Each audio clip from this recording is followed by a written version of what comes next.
And ano naman yung parang naging mission and vision niyo sa Extreme Success? Yung naging vision ko is maging the most trusted opportunity and solution provider in the Philippines.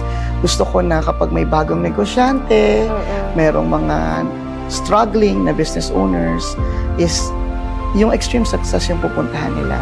Kumbaga, ito yung go-to, diba, place na may problema ako sa negosyo. Sige, pupunta ako sa Extreme Success.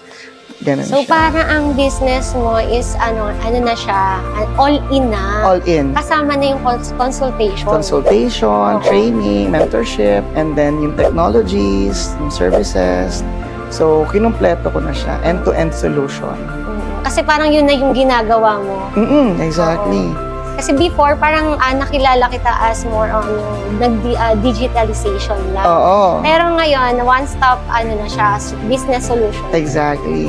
Oo. And nakipag-partner din talaga ako sa mga tao na alam ko na makakatulong din sa kanila. So, hindi na lang ako ito. Marami na akong mga networks. No? Ang kagandahan kasi once you help more people, a lot of people are willing to help as well. So nagkakaroon ng movement na tinatawag, helping people, help people. Yun na yung naging mission, no? Tumulong ka kasi they will pay it forward.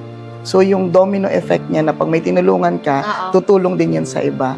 So yun, marami na tayong mga naging kaibigan, meron na for branding, meron na for mga accounting, kasi mga problems yan eh.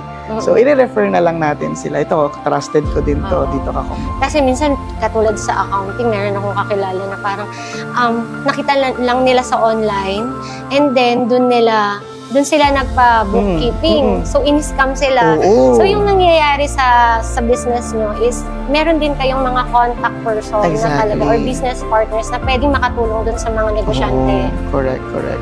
And then, yung collaboration nandun. Exactly. True. So, ngayon, ilan ba kayo sa company? Ngayon, nasa 15 kami sa company. And, yan, 15.